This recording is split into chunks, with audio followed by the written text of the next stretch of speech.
Hello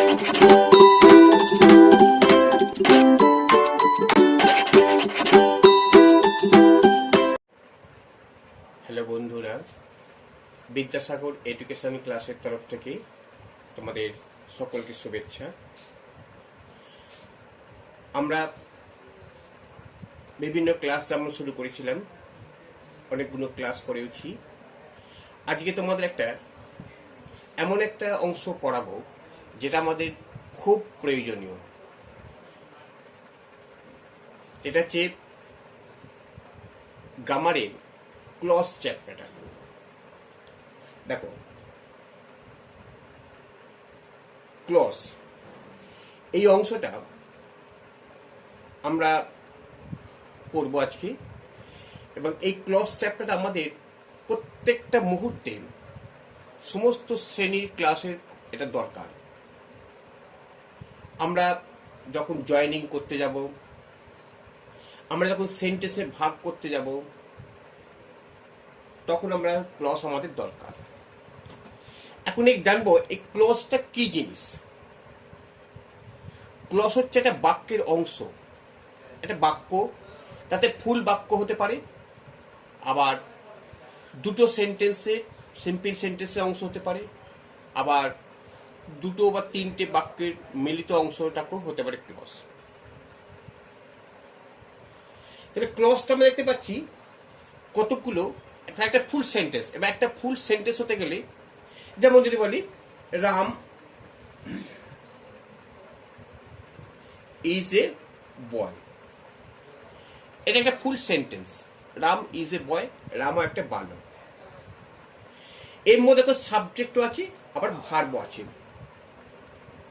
অর্থাৎ এবং অবজেক্টও আছে। অর্থাৎ ফুল সেন্টেন্স একটা করতে গেলে যেমন সাবজেক্ট এবং ভার্ব থাকতে হবে, তেমনি ক্লজের ক্ষেত্রে সাবজেক্ট এবং ভার্ব থাকবে, এবং কতগুলো ওয়ার্ডে সমষ্টি হতে হবে। তাহলে আমরা ক্লজ কাকে বলে আমরা দেখব। ক্লজ হচ্ছে একটা কতগুলো ওয়ার্ডের সমষ্টি, এ গ্রুপ অফ ওয়ার্ডস।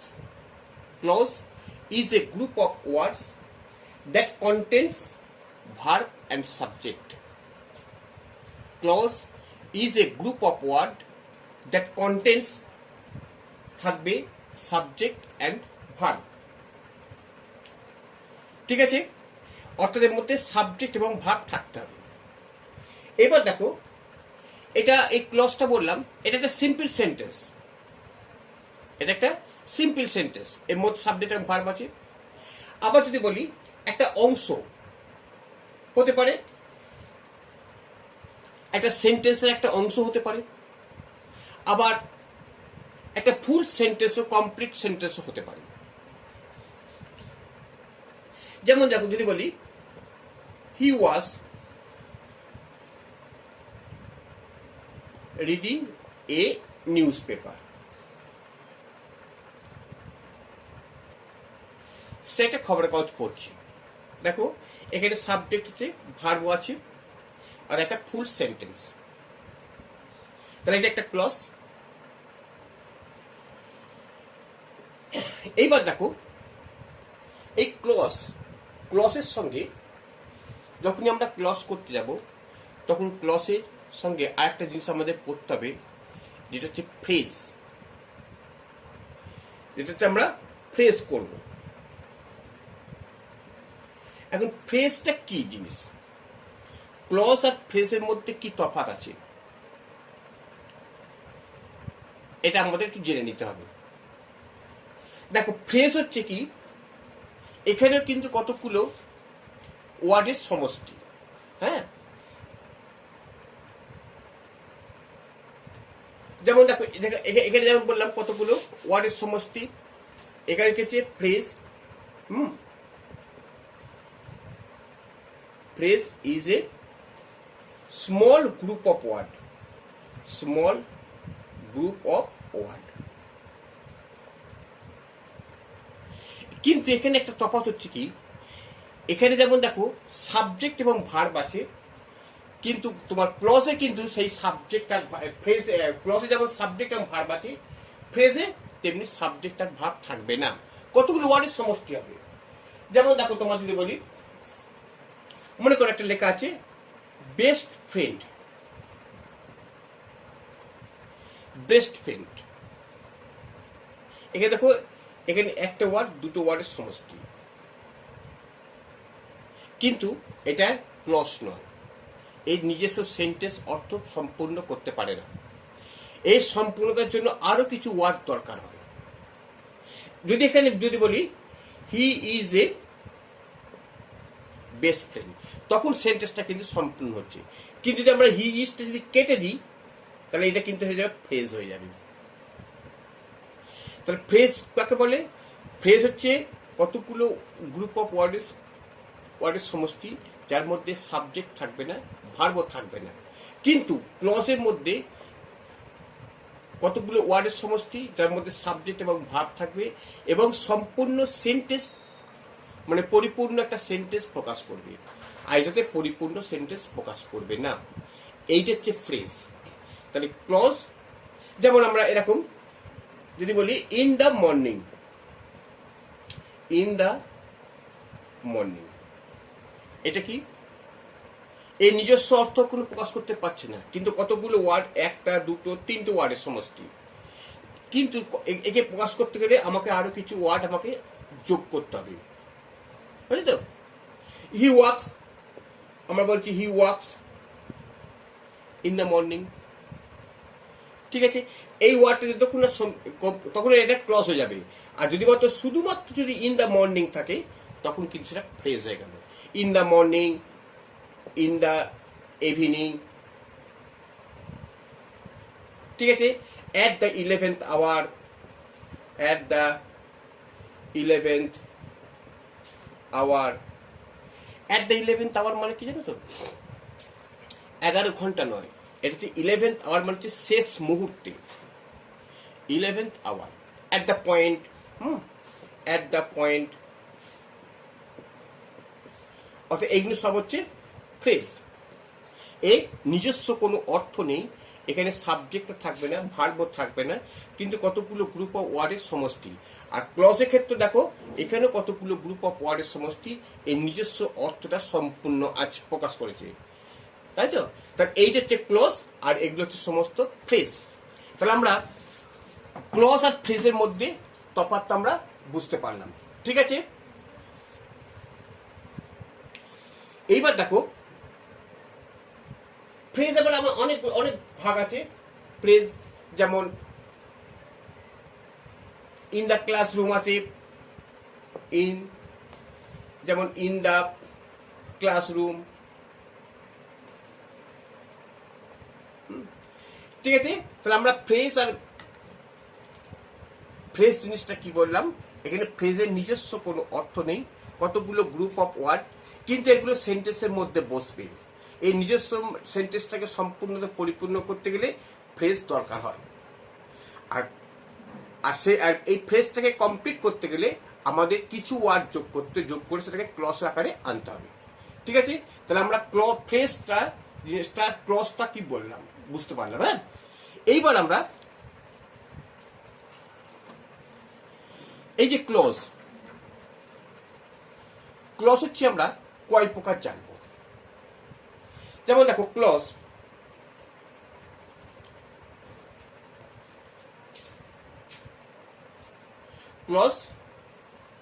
আমরা জানবো 3 প্রকার। দেখো, 1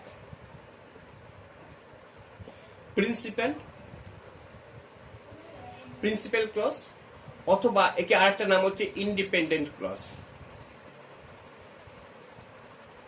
ইন্ডিপেন্ডেন্ট ক্লজ। আচ্ছা, 2 হচ্ছে কি? 2 হচ্ছে সাবঅর্ডিনেট ক্লজ।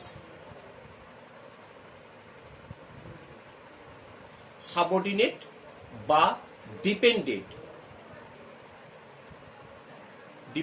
ক্লজ। 3 আছে coordinate clause. Coordinate clause. Clause হচ্ছে এই 3 প্রকার। এই 3 প্রকার ক্লজ জিনিসটা আমাদের একটু একটু করে জানতে হবে। দেখো, প্রথমে দেখো, আমরা প্রথমে প্রিন্সিপাল ক্লজ বা ইন্ডিপেন্ডেন্ট ক্লজটা আমরা পড়ছি। এখন প্রিন্সিপাল ক্লজ কোনটা বলছি, যেমন এটা বললাম যে সমস্ত ক্লজ নিজের অর্থ নিজে প্রকাশ করতে পারবে সেটা হচ্ছে প্রিন্সিপাল ক্লজ, অন্য কোনো ক্লজের উপর ডিপেন্ডেন্ট নয়। যেমন যদি বলি I went there in the evening, আমি সেখানে গেছিলাম সন্ধ্যেবেলা। তাহলে এই যে সেন্টেন্সটা দেখতে পাচ্ছ তোমরা, I went there in the evening, তাহলে এটা কিন্তু পূর্ণ ফুল সেন্টেন্স। এবং এখানে দেখো সাবজেক্ট আছে, ভার্ব আছে, আর ইন দ্য ইভিনিংটা হচ্ছে আমরা ফ্রেজ। তাহলে এখানে দেখো এইটা পূর্ণ বাক্য, এখানে এর সঙ্গে তুমি কোনো ওয়ার্ড যোগ করতেও পারো নাও পারো, কিন্তু এটা নিজস্ব পূর্ণ বাক্য অ্যান্সার দিচ্ছে, ফুল সেন্টেন্সে বা কমপ্লিট সেন্টেন্সের আকার পাচ্ছে। এটি হচ্ছে প্রিন্সিপাল ক্লজ। যেমন আই নো দি বয়, আমি জানি বালকটিকে, এটা একটা ফুল সেন্টেন্স, অর্থাৎ এটা হচ্ছে প্রিন্সিপাল ক্লজ। এইবার আছে সাবঅর্ডিনেট ক্লজ, যেটা সবথেকে বেশি ইম্পর্টেন্ট। তাহলে আমরা প্রিন্সিপাল ক্লজটা আমরা বুঝতে পারলাম, যে ক্লজটা নিজের অর্থ নিজেই সম্পূর্ণ প্রকাশ করতে পারবে, অর্থ প্রকাশের জন্য অন্য কোনো ক্লজের উপর সে ডিপেন্ডেন্ট নয়, অর্থাৎ ইন্ডিপেন্ডেন্ট, স্বাধীন। এখানে বলছে ইন্ডিপেন্ডেন্ট ক্লজ মানে স্বাধীন ক্লজ, সেটাকে বলছে প্রিন্সিপাল ক্লজ বলা হয় বা ইন্ডিপেন্ডেন্ট ক্লজ বলা হয়। এবার হচ্ছে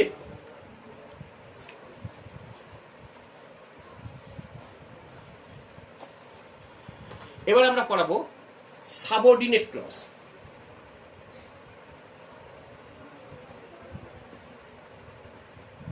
সাবঅর্ডিনেট ক্লজ বা ডিপেন্ডেন্ট ক্লজ বলা হয়। আরেকটা নাম হচ্ছে ডিপেন্ডেন্ট, অর্থাৎ নির্ভরশীল ক্লজ। এখন নির্ভরশীল বলতে কি, তা নিশ্চয়ই একটার সঙ্গে আরেকটা নির্ভর করে, অর্থাৎ এই ক্লজটা নিজস্ব কোনো অর্থ প্রকাশ করতে পারে না, অর্থ প্রকাশের জন্য নিশ্চয় অন্য কোনো একটা ক্লজের উপর নির্ভরশীল হয়, তাকে বলছে সাবঅর্ডিনেট ক্লজ। যেমন একটা দেখো, যেমন I know who came here, এই সেন্টেন্সটা দেখো, আই নো আমি জানি, হু কেম হিয়ার যে এখানে এসেছিল। এখানে দেখো দুটো ক্লজ আছে, একটা আই নো একটা পর্যন্ত একটা ক্লজ, আর হু কেম হিয়ার পর্যন্ত একটা ক্লজ। আই নো আমি জানি, এটা কিন্তু প্রিন্সিপাল ক্লজ। আর হু কেম হিয়ার এই যে ক্লজটা, যে এখানে এসেছিল, এইটা সাবঅর্ডিনেট ক্লজ, এইটা সাবঅর্ডিনেট ক্লজ। এখন এই নিজের অর্থ নিজে কিন্তু প্রকাশ করতে পারছে না, এর অর্থটা প্রকাশ করে যে এসেছিল এখানে। আমরা যদি কোন সেন্টেন্সকে বলি যে এখানে এসেছিল, সেন্টেন্সটা কি সম্পূর্ণ হচ্ছে না, এর আগে নিশ্চয়ই কোনো সেন্টেন্স একটা আছে, তখন কে আছে, আই নো। ঠিক তাই জন্য বলছে এই সাবঅর্ডিনেট ক্লজটা হচ্ছে কি, নিজের অর্থ নিজে সম্পূর্ণ প্রকাশ করতে পারছে না, অর্থ প্রকাশের জন্য অন্য একটা ক্লজ বা প্রিন্সিপাল ক্লজ বা ইন্ডিপেন্ডেন্ট ক্লজের উপর নির্ভরশীল হয়, তাকে বলছে সাবঅর্ডিনেট ক্লজ। তাহলে সাবঅর্ডিনেট ক্লজ আমরা কাকে বলে বললাম, যে ক্লজ নিজের অর্থ নিজে প্রকাশ করতে পারে না, অর্থ মানে সম্পূর্ণতার জন্য একটা অন্য কোনো ক্লজের উপর বা বিশেষ করে প্রিন্সিপাল ক্লজ বা ইন্ডিপেন্ডেন্ট ক্লজের উপর নির্ভরশীল হয়, তাকে বলছে সাবঅর্ডিনেট ক্লজ। ঠিক আছে, এবার দেখো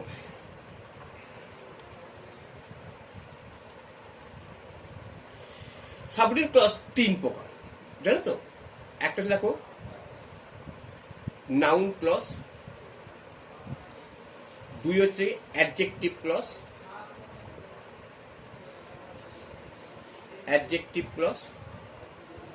আর 3 হচ্ছে অ্যাডভার্বিয়াল ক্লজ।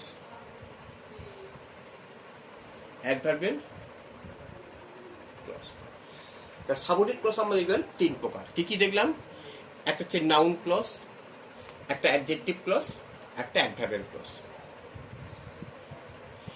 দেখো নাউন ক্লজটা আমরা কি করে দেখবো। নাউন ক্লজটা মনে করো আমরা লেখাছি আই নো হু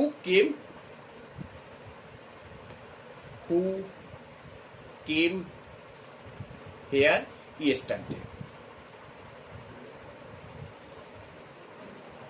এই সেন্টেন্সটা আমি জানি যে এখানে এসেছিল গতকাল।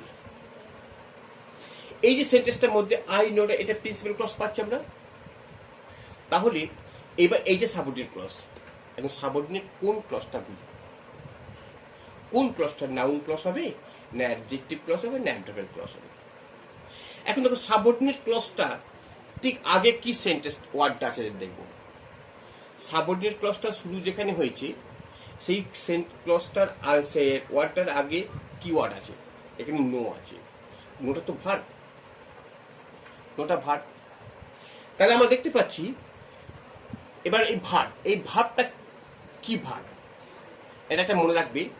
এই ভার্বটা হচ্ছে ট্রানজিটিভ ভার্ব। আমরা ভার্ব দুই প্রকার তো জানি, ভার্ব অনেক প্রকার আছে, তার মধ্যে আমাদের এখানে দুটো জিনিস জেনে নিই। ভার্ব হচ্ছে দুই প্রকার, একটা হচ্ছে কি ভার্ব, একটা হচ্ছে ট্রানজিটিভ ভার্ব, আর হচ্ছে ইনট্রানজিটিভ ভার্ব। Intransitive verb.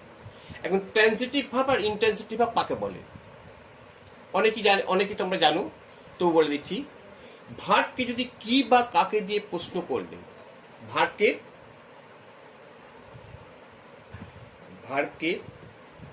কি বা কাকে দিয়ে প্রশ্ন করলে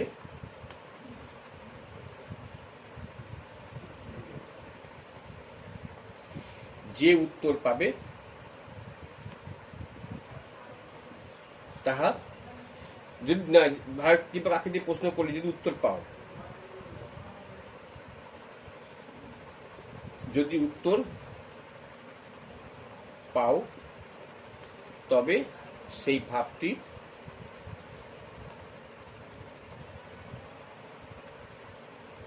ট্রানজিটিভ ভার্ব, টিভি। তাহলে দেখো এবার আমরা আমি জানি, তাহলে এখানে ভাবটা, এই ভাবটা দেখো আমি জানি, কি জানি যে এখানে এসেছিল উত্তর পাচ্ছে এখানে দেখে নেব।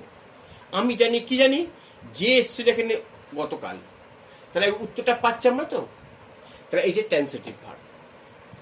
আবার দেখো এইটাকে আমরা অবজেক্ট বলা হয়, অর্থাৎ যে উত্তরটা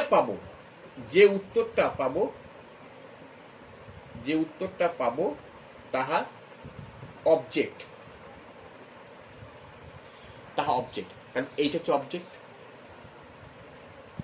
আমি জানি, তাহলে এইটা ট্রানজিটিভ ভার্ব, ঠিক আছে। ট্রানজিটিভ ভার্বে মানে কাকে বলে, ভার্বকে কি বা কাকে দিয়ে প্রশ্ন করলে যে উত্তরটা পাবো সেটা ট্রানজিটিভ ভার্ব। এইবার একটা হচ্ছে যে উত্তরটা পাবো সেটা হচ্ছে অবজেক্ট। তোমরা জানো অবজেক্ট যখন আমরা ভয়েস চেঞ্জ করেছিলাম, অবজেক্ট হচ্ছে দুই প্রকার, একটা হচ্ছে ডাইরেক্ট অবজেক্ট বা ডিরেক্ট অবজেক্ট, আর হচ্ছে ইনডিরেক্ট অবজেক্ট। ডিরেক্ট কোনটা, যেটা বস্তুবাচক যেটা বোঝাবে সেটা ডিরেক্ট, আর যেটা প্রাণীবাচক যেটা বোঝাবে সেটা ইনডিরেক্ট অবজেক্ট। এইবার দেখো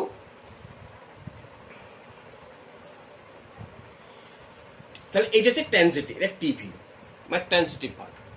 এইবার নিয়ম হচ্ছে ট্রানজিটিভ ভার্বের পর যে ক্লজ থাকবে সেটা হচ্ছে নাউন ক্লজ হয়ে যাবে, এটা মনে রাখবে। ট্রানজিটিভ ভার্ব, এটা একটা নিয়ম, ট্রানজিটিভ ভার্বের পর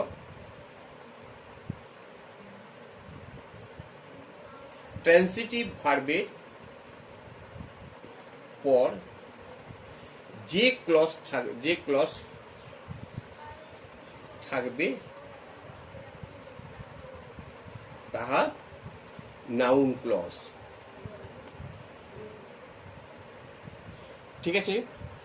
ট্রানজিটিভ ভার্বের পর যে ক্লাস থাকবে সেটা হচ্ছে নাউন ক্লজ। তাহলে আমরা নাউন ক্লজটা বুঝে গেলাম, এবং এটা এর অবজেক্ট হচ্ছে। দেখো সব থেকে সোজা পদ্ধতি হচ্ছে এইটা। এইবার এই সেন্টেন্সটাকে যদি অন্যভাবে করি, দেখো I know the boy, I know the boy who came here yesterday. ওই সেন্টেন্সটাকে আমি জানি, এখানে দেখো আমি জানি যে এসেছিল, এখানে কে এসেছিল আমি জানতে পারছি না, একটা পুরুষ এসেছিল, লোক না মহিলা না বালক না শিশু জানতে পারছি না, কিন্তু এখানে কিন্তু আমরা আই নো দি বয় এখানে কিন্তু আমরা মেনশন করে দিচ্ছি, আই নো দি বয়, আমি জানি বালকটিকে যে এখানে এসেছিল গতকাল। অর্থাৎ এখানে আমরা হুটা বালক কি কে হুটা কে সেটাকে আমরা কিছুটা আমরা আইডেন্টিফাই করে দিচ্ছি, কিন্তু এখানে কিন্তু আইডেন্টিফাইটা সবটা হচ্ছে না, এখানে কে এসেছিল আমরা জানতে পারছি না, কিন্তু এখানে বালকটা বলে দিয়েছে। এ বালকের নামটা আমরা বুঝতে পারবো, নামটা বলেনি কো, তাহলে দেখা যাচ্ছে এই যে ক্লজটা দেখতে পাচ্ছ, তাহলে এখানে আই নো দি বয় এইটা হচ্ছে প্রিন্সিপাল ক্লজ বা ইন্ডিপেন্ডেন্ট ক্লজ, আর হু কেম হিয়ার ইয়েস্টারডে এটা হচ্ছে সাবঅর্ডিনেট ক্লজ। এইবার দেখো এইটা যে সাবঅর্ডিনেট ক্লজটা বললাম, এই সাবঅর্ডিনেট ক্লজটা হচ্ছে কি, সাবঅর্ডিনেট ক্লজটা শুরুর আগে কি হচ্ছে, একটা নাউন আছে, আর এখানে সাবঅর্ডিনেট ক্লজটার আগে কি ছিল, ভার্ব ছিল। যদি সাবঅর্ডিনেট ক্লজটার শুরুর আগে যদি নাউন থাকে তখন সেটা কি হয়ে যাবে তো অ্যাডজেক্টিভ ক্লজ হয়ে যাবে। এটা কি বলা হয় জানো তো, অ্যান্টিসিডেন্ট বলা হয়। অর্থাৎ নাউন ট্রান্সিটিভ অর্থাৎ সাবঅর্ডিনেট ক্লজের পূর্বে যদি কোনো নাউন থাকে তখন সেটা হয়ে যাবে কি, এটা অ্যাডজেক্টিভ ক্লজ হয়ে যাবে। ঠিক আছে, তাহলে সাবঅর্ডিনেট নাউন ক্লজ আর অ্যাডজেক্টিভ ক্লজটা আমরা বুঝতে পারলাম।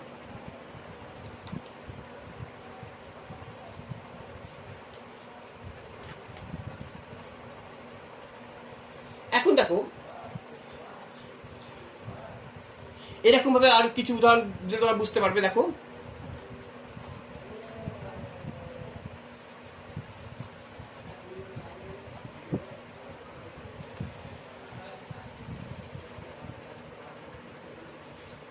যেমন দেখো this is an elephant,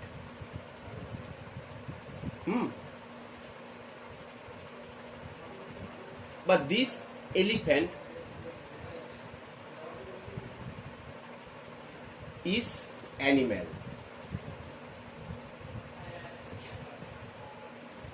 which has tusk।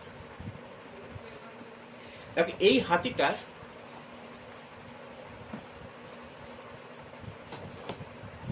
লিখলাম কি, this elephant is an animal which has tusk। ঠিক আছে, এখানে দেখো এই পর্যন্ত আমরা প্রিন্সিপাল ক্লজ পাচ্ছি, আমরা পাচ্ছি এই পর্যন্ত প্রিন্সিপাল ক্লজ, আর এটা হচ্ছে কি সাবঅর্ডিনেট ক্লজ। এবার দেখো এই যে হুইচ লাগে কি আছে, অ্যানিম্যাল, এটা নাউন একটা আছে, তাহলে আমরা এটাকে আমরা সাবঅর্ডিনেট নাউন ক্লজ বলতে পারি। দেখো তাহলে আমরা দেখতে পাচ্ছি she is the girl whose husband is a doctor, যার হাজব্যান্ড হচ্ছে একজন ডাক্তার। তাহলে এখানে আমরা দেখতে পাচ্ছি he she is the girl, এইটা প্রিন্সিপাল ক্লজ, আর whose husband is a doctor, এইটা দেখো হুজের আগে গিয়েছে দি গার্ল, তাহলে এটা অ্যাডজেক্টিভ ক্লজ হয়ে যাচ্ছে। তাহলে আমরা দেখতে পেলাম অ্যাডজেক্টিভ ক্লজটা আমরা এটা অ্যাডজেক্টিভ ক্লজটা আর নাউন ক্লজটা বুঝতে পারলাম। এবার একটা ক্লজ হচ্ছে কি অ্যাডভার্বিয়াল ক্লজ। দেখো অ্যাডভার্বিয়াল, দেখো অ্যাডভার্বিয়াল ক্লজটা কি, অর্থাৎ যে সময় যে ক্লজ অ্যাডভার্বের মতো কাজ করে, অর্থাৎ এখানে থাকবে টাইম থাকবে, প্লেস থাকবে। অর্থাৎ টাইম যেমন আমরা ওই সে আমরা দেখো বলি I know when he will come, I know when he will come, আমি জানি, কি জানি কখন সে আসবে, এটা হচ্ছে নাউন ক্লজ হয়ে যাচ্ছে। আবার দেখো যদি বলি এই সময়টা বোঝাচ্ছে, এটা কিন্তু এটা ভার্বের পরের নাউন ক্লজ। আবার আই নো দি টাইম যদি বলে দিই আমি জানি সময়টা, হোয়েন হি উইল কাম। এইবার যদি বলি আমরা যে প্লেসটা বলবো, এইটা কিন্তু I know the time when he will come, আমি জানি, আই নো আমি জানি এই টাইমটা, এটা কি অ্যাডভার্বিয়াল ক্লজ হয়ে যাচ্ছে। যেমন আমরা বলি she studies, where I study, যেখানে আমি পড়েছিলাম। সে পড়ে যেখানে আমি পড়েছিলাম। দেখো এই যে হোয়ার, কোথায় পড়েছিলাম, এইখানে সি স্টাডিজ, সে যেখানে পড়ে, অর্থাৎ প্লেসকে বোঝাচ্ছে, অর্থাৎ এটা হচ্ছে কি অ্যাডভার্বিয়াল ক্লজ হচ্ছে। যেমন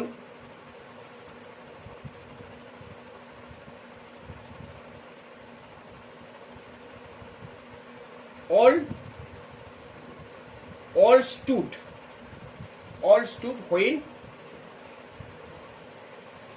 the president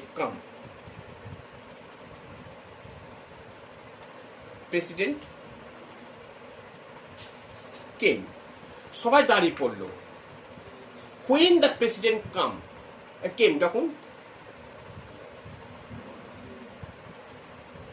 যখন প্রেসিডেন্ট এলো। এখানে দেখো কখন মানে অল স্টুড, তো কখন প্রেসিডেন্ট মানে কখন দাঁড়া পড়লো, যে যখন প্রেসিডেন্ট এলো, সময় বোঝাচ্ছে। এইভাবে যে আমরা প্লেস টাইম বোঝালে তখন সেটাকে আমরা অ্যাডভার্বিয়াল ক্লজ আমরা ইউজ করতে পারি। ঠিক আছে, তাহলে আমরা দেখতে পেলাম তিনটে ক্লজ দেখতে পেলাম, subordinate noun clause, subordinate adjective clause, subordinate adverbial clause. তাহলে এখানে আমরা এবার আরেকটা ক্লজ হচ্ছে কি, দেখো কোঅর্ডিনেট ক্লজ। দেখো এবার আমরা করবো কি কোঅর্ডিনেট ক্লজ।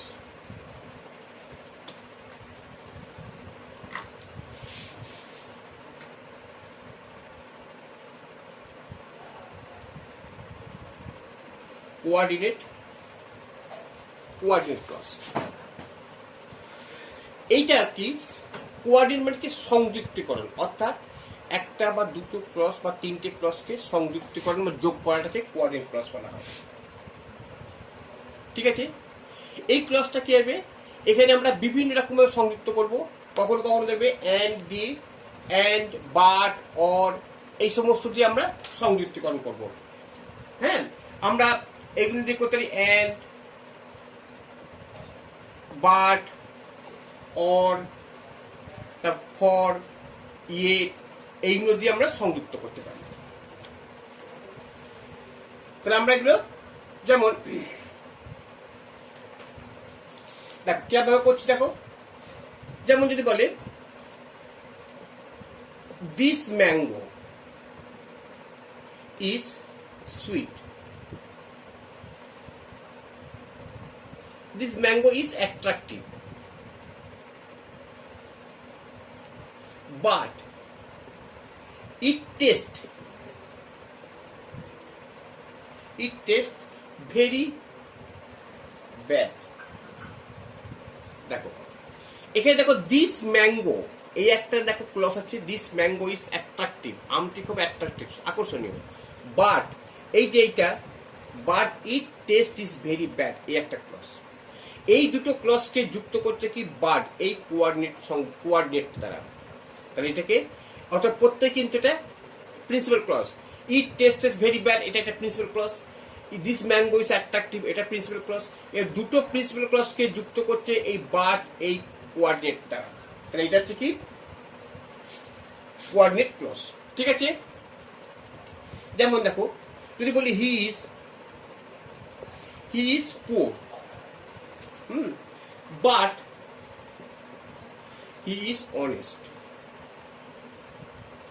দেখো he is poor একটা clause, but he is honest একটা ক্লজ।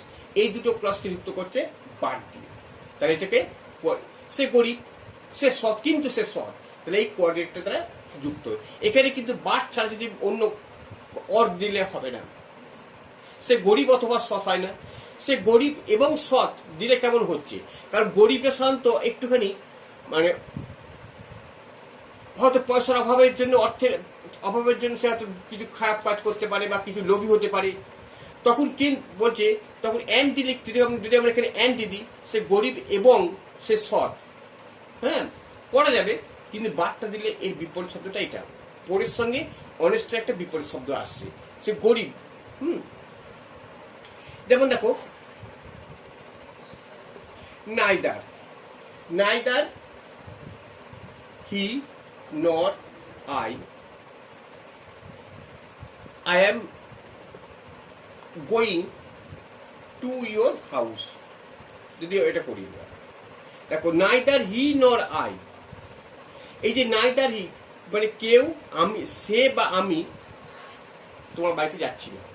এই যে নর, নাইদার নর, এই যে কথা যোগ হচ্ছে দুটো দিয়ে, তাহলে আমরা কি হচ্ছে, এটা coordinate clause.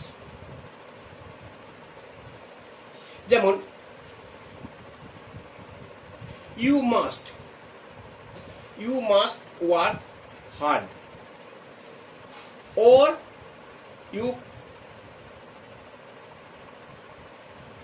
you can't succeed.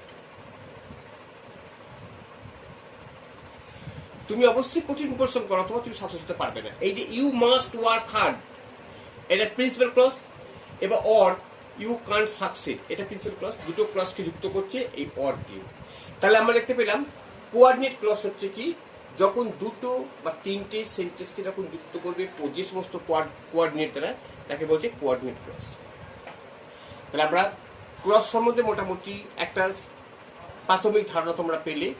এবার আরো অনেক এর ভাগ, এর আরো অনেক ডিপলি ভাবে যখন তোমরা পরবর্তী আরেকটা স্টেজে আমরা করবো। তাহলে কোঅর্ডিনেট সামার দেখলাম, ক্লজ কাকে বলে, ক্লজ আর ফ্রেজের মধ্যে পার্থক্যটা অবশ্যই জানবে। এবার ক্লজ কাকে বলে, ক্লজ কয় প্রকার, কি কি জানলাম। ক্লজের noun clause, subordinate clause, adjective noun clause. Clause তিন প্রকার, সাবঅর্ডিনেট ক্লজ, প্রিন্সিপাল ক্লজ আর কোঅর্ডিনেট ক্লজ।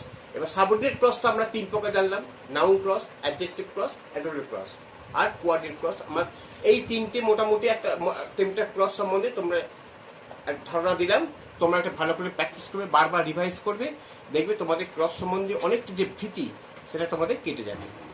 এবং এই ক্লসে আরো কিছু জিনিস আছে, সেটা আমরা পরবর্তী একটা পার্টিতে আমরা আলোচনা করব। ঠিক আছে।